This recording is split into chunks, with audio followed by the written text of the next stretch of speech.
Disclaimer, this video is strictly my opinion and bits and pieces of what I've heard regarding rumors online.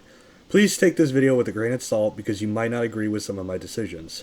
With that out of the way, I hope you enjoy the video. What's going on, guys? It's your boy Sunlight Cove here, and today we're going to be discussing what Springtrap's power might be. This one is going to be kind of controversial, and no, it's not going to be one of those brain dead ones where they just give the four animatronics four random effects and call it a day. No, instead I'm going to be coming up with my own concept with a little bit of rumored stuff that's said to be in the power. As always, feel free to comment down below your opinion on this concept and what parts of it you think fell flat. With that out of the way, I hope you enjoy this video. Now, I've heard on Twitter and through Schmuckles that Springtrap might have a security camera based power, sort of like Singularity. But what I'm going to do is flip that on its head and introduce something that might rub people the wrong way, and that is having a monitor spawn somewhere around the map that survivors can use to look around the map or spy on the killer. With the monitor in place, it includes the sound cue system from FNAF 3, where you hit a button and Springtrap follows the noise unless he's right outside your office. I think this can trigger on any area of the map the cameras are facing, meaning you can be right on a gen and a survivor can just play a sound cue to lure the killer over there, which will cause a lot of survivors to be angry, but what do you know. However, you can't use the system forever, which leads to another monitor that spawns in the map, the maintenance systems.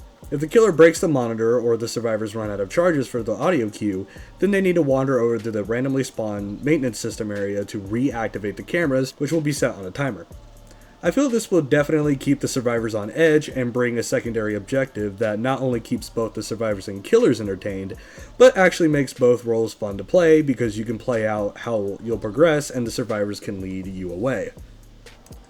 Now, Springtrap isn't known for being animalistic and obvious. He makes himself pretty hard to find unless you're paying attention.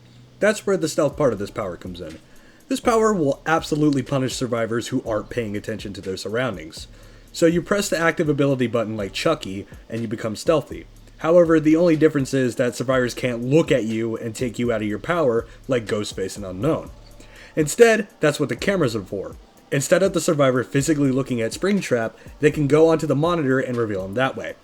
Of course, with the jump scares in the game, Springtrap is able to pounce on the survivors and lock them in place where they have to hit a series of skill checks if they want to make it out alive. When they hit the skill checks, the killer is stunned for 4 seconds while the survivors get away injured. However, if they fail a skill check or the killer presses the active ability button on time, then the survivors are afflicted with the broken status effect for 60 seconds. Since you can't look at the killer anymore, the security cameras become a lot more reliable, which means multiple objectives. Okay, for starters, what I mean when I say that repairing the monitor will be put on a timer, I mean when you go turn the audio cue back on, then it will be on a 15-second timer before you can use it again. When I mean survivors have a series of skill checks, I mean like Merciless Storm skill checks, where if they miss or Springtrap is on them for 8 seconds and presses his cue, then survivors are automatically broken for 60 seconds. Well, that's going to be it for this video, guys. I hope you enjoyed it, and again, don't be afraid to comment your opinions down below. I would love to hear your takes or criticisms for this power. Stay awesome, guys.